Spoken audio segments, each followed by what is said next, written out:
Okay, you're live, Larry. All right, thank you. Welcome everyone to the February meeting of the Lexington Public Library Board of Directors. Everyone received the minutes via email. I'll accept a motion for the approval of the minutes. So moved. I have a motion. Do I have a second? Second. Any additions, corrections, deletions, edits to the minutes? Hearing none, all in favor signify Aye. saying aye. Aye. Any opposed? Thank you. Development report. Ann. All right. Hi, everybody. Nice to see your faces. I first of all want to thank all of you who were able to join us for some of our prospecting sessions that we had last week with the Library Foundation, with the Library Board member or the Library Foundation board members. Really appreciated your time as we build towards the next step of our Village Branch campaign. So really, since we last met, the General Assembly in Frankfurt has gotten going, taken a break, and gotten going again. We are not able to do Library Legislative Day for obvious reasons this year. It was supposed to be tomorrow. So all of our Central Kentucky legislators will be getting an email update, just kind of filling them in on what's going on at the library. And then Heather and I have started a series of meetings with each of our local council members here as well. So far, we haven't had any legislation proposed at the state level that would impact LPL. There is a PVA issue that would impact special taxing libraries, but it would not impact LPL. On the foundation front, we've had a good solid month. And we received 6,300, 2,000 for hotspots, which y'all all saw the announcement for that. 125 for book buddies, 12 for outreach, and 4,200 in unrestricted dollars. The foundation board also met this month, and we had a really wonderful meeting. We have a fairly generous unrestricted fund balance that we were able to, we are investing an additional $100,000 in our investment account. We had really great returns through our investment advisor with Solomon and Company. They have a 12% annual return rate over the last 3 years since they've been managing it with our conservative investment. So the foundation board has invested another $100,000 there that ultimately we can come back to revisit as we have future need for that money. But obviously we want to grow it as much as we can safely and cautiously in the meantime. In addition to that, we've had a long series of conversations with Karen about the capital campaign funds from the East Side debt.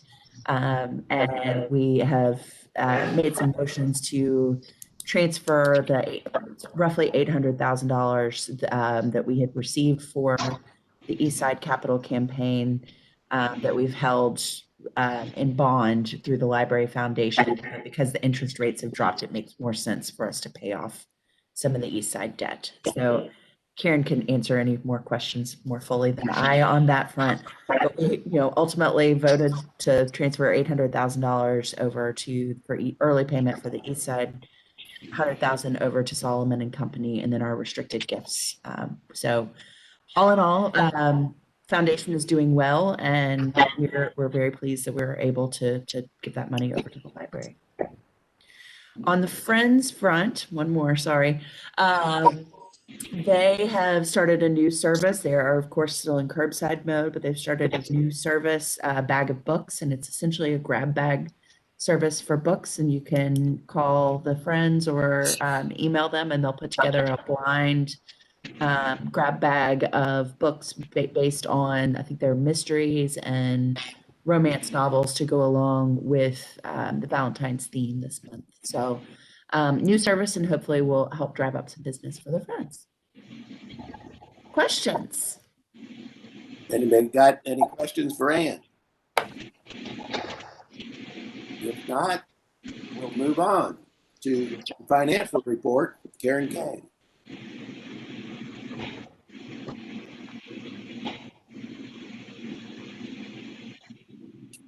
Karen? Have we lost Anna Marie? No, I see her right there. No, I'm just trying to pull it up. Give me just 1 second. I don't see her. I'm still here. Oh, there you are. It's the cloak of There's the. one too many. Yeah. I'm like, where is she? She's here.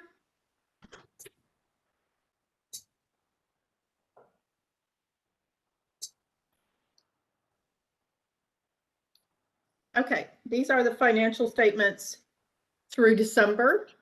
So page 2.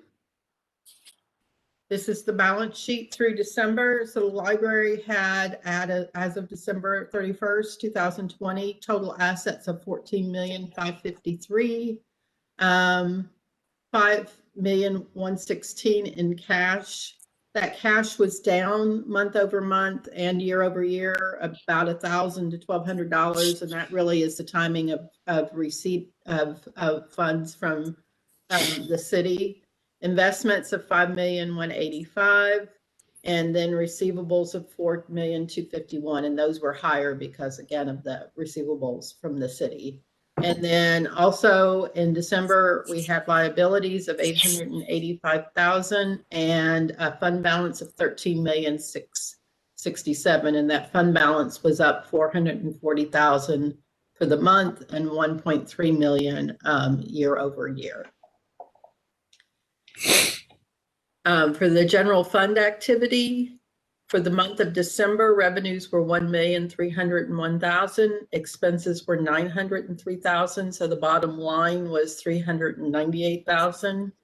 Year to date, we are at revenues of $7,949,000, expenses of $5,681,000, with a bottom line of $2,268,000. Our revenues are just slightly behind budget this year, $6,600. But $370,000 higher than last year. Our expenses are a little over $1 million under budget this year, about half of that in personnel, and a little over $1 million under where they were at this time last year, which is all COVID related. Next, materials fund. Year to date, materials revenue of $1,171,000, and we've spent $1,040,000, so a bottom line of $30,000. Last year at this time, we had a bottom line of a negative $59,000, which is pretty typical, and we expect to come right out on budget by the end of the year. And the proprietary funds, the enterprise fund, which is usually primarily copiers, is mostly shut down. We also now have some rent revenue coming in there from the village purchase and the properties there. So we have $6,200 in revenue and $7,400 in expenses.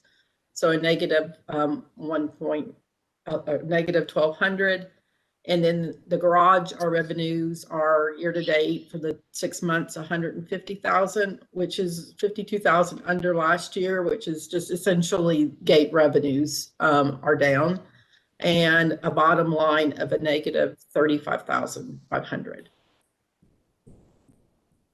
And then investments are $5,185,000. Virtually no change month over month, and year over year, they're about $60,000 up. And debt, our debt for the general fund is $5,594,000, and the debt currently for the parking garage is $2,124,000, so a total of $7,719,000 in debt at December. And no expenditures in December from our fund balance. And then we show project to date, which has been completed, the garage brick and the elevator. We spent $1,224,000. And I think that's it. Any questions?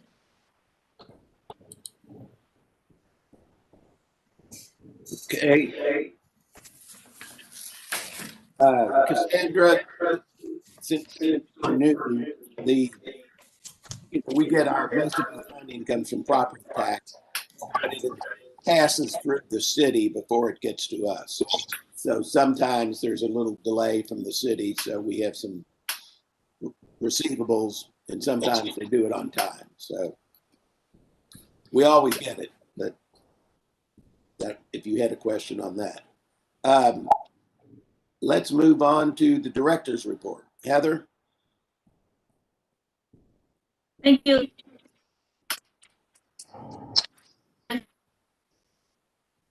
About this here, I'm asked to step in and give my report.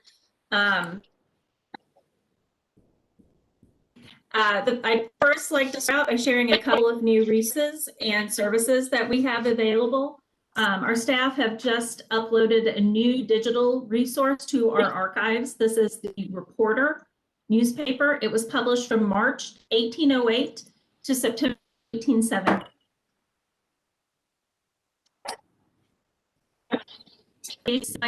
Was in session. The name of this paper changed to the Kentucky Reporter in October 1817. And I'd like to send out thanks to our staff who worked diligently to digitize this resource for our community. So you can check that one out on our website. Wait, We also have Heather, you broke up. Leaf, where we, can you hear me now? Yeah, but you broke up on the thing. When was the published, from year to what year? 1808 to September 1817. Okay. So we also distributing free seed packets to the public Central, North Side, Tates Creek, and Village on a first come, first served basis. 12 varieties of seeds are available and can be curbside served libraries. So if you're getting ready for spring and you're getting your gardening bug, please stop by and pick up some seeds for your garden. Where are those available, Over Heather? the past, I'm sorry. Where are those available? Those I'm gonna Central, step North, in. Tates Creek, and Village. What? I was gonna say you were kind of cutting in and out, so they're Sorry. available at Central Library, North Side, Tates Creek, and Village. So everywhere except Beaumont and East Side. Thank you. I'm coming from Versailles and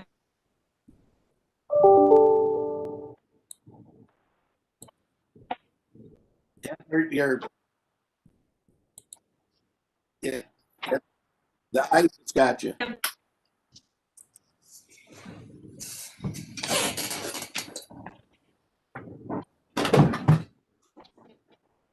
we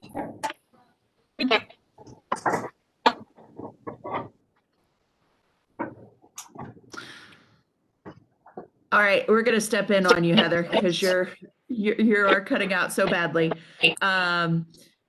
So I think she's covered the first two. So Tom, you're up. Yeah, I'll take the last one, which is I'm the Healthy at Work team lead. And so the senior team has been really staying on top of vaccinations, 1B, 1C. We've been working with the health department, UK, Baptist, to see where librarians fit in.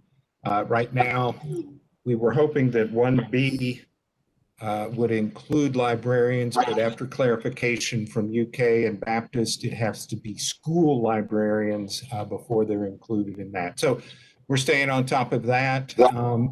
Also with Fayette County Schools doing the K first grade and second grade. We're watching that very closely to see how that goes. And we'll be making decisions in the next X number of weeks, 1, 2, 3, to see how we're going there.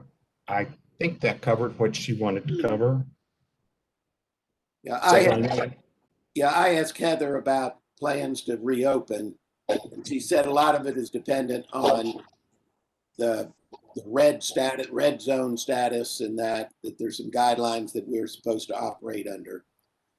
exactly. So she's been staying on the mayor's call, staying on top of that. I've been staying in contact with Craig Humball and Kevin Hill over at the health department. We've got connections at the school. So we've we're following it really closely. Okay. Anything to add, Tanya and Karen? Yeah, anybody have anything else to add? No, I think you covered it, Tom. Tanya, have you gotten all those books that more copies for all those books I'm on the wait list for? We're trying our best. We've got boxes galore, Larry.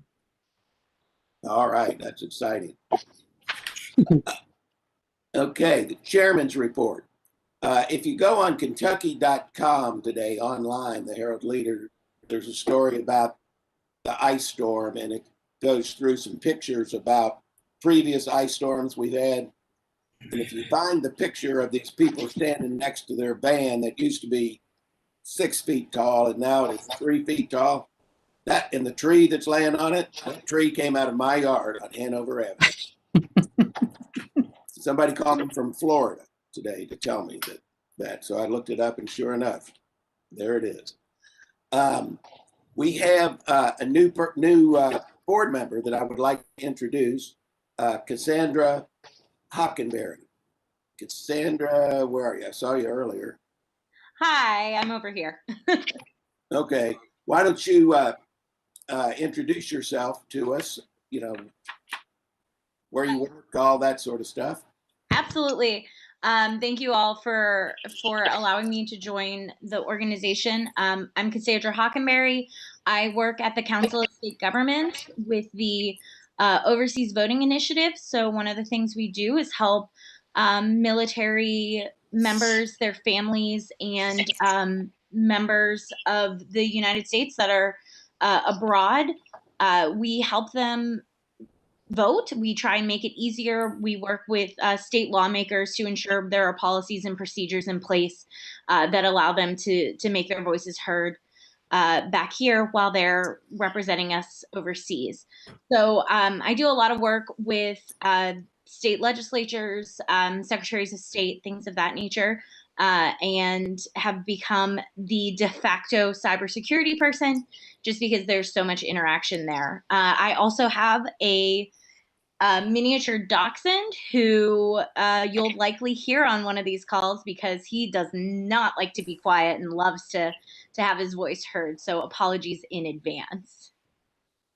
Okay, Cassandra, thank you. As you know, you've been informed, part of the deal is you have to recite the oath of office.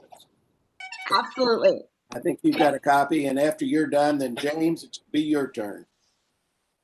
Sounds great. I will start.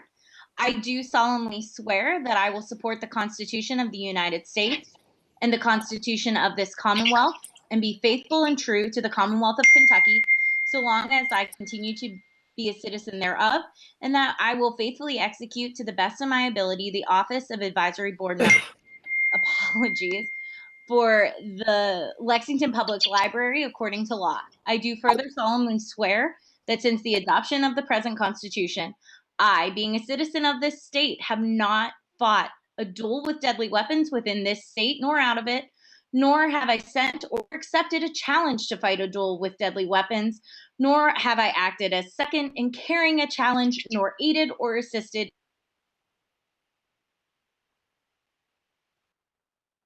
We lost you there, Cassandra. You're muted, Cassandra.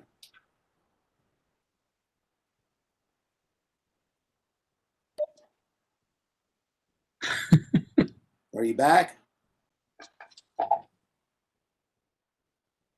Well,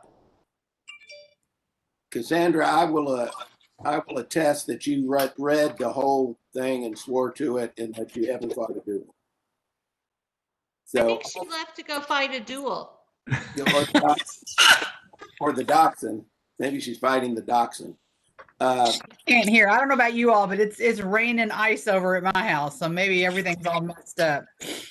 Oh, okay. Well, let's move along here. We also found out that board members whose terms are renewed also have to re-swear the oath. So James Inman was reappointed to the advisory board, and James, we heard that you're dueling pistols have not been brought out very much lately, but you can No. go ahead and read the oath. I solemnly swear I'm up to no good. I do solemnly swear that I will support the Constitution of the United States and the Constitution of this Commonwealth and be faithful and true to the Commonwealth of Kentucky so long as I continue a citizen thereof, and that I will faithfully execute to the best of my ability the office of advisory board member of the Lexington Public Library according to law. And I do further solemnly swear that since the adoption of the present Constitution, I, being a citizen of this state, have not fought a duel with deadly weapons within the state nor out of it, nor have I sent or accepted a challenge to fight a duel with deadly weapons, nor have I acted as second in carrying a challenge, nor aided or assisted any person thus offending. So help me God. Thank you, James. We were worried about, I would lose my license. of dueling pistols and such. I think we should take it upon ourselves to address, make it our goal to revise this oath to take out all the dueling part, even though it does provide. That's the fun part. We do it. Okay, well, let's move on to the committee reports.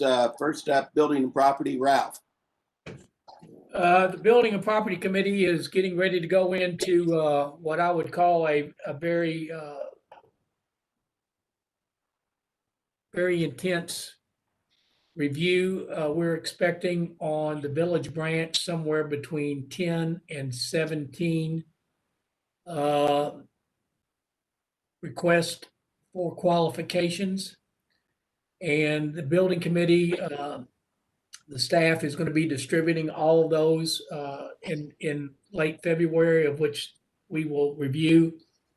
And depending on how many of the qualifications that we receive, if we receive over 10 to maybe 15, we will shortlist 5 that we will have Zoom interviews with. So we're in the heat of the battle right now, and a lot's going to be going on with the Building Committee and trying to hire a design firm that will design the Village Branch. So if any of the staff or other Building Committee members have anything to add, please do.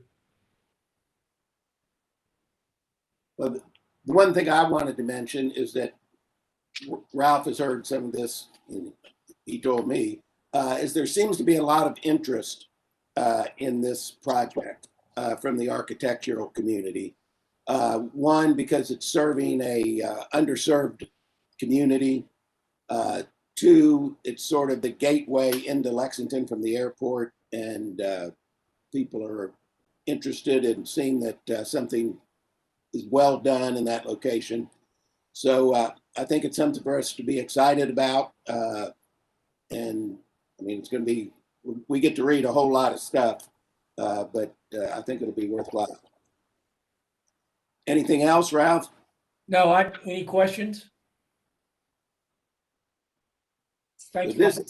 Okay, this is for the architects. And then once we pick the architect, they will design plans, and then that will go out to bid to construction firms.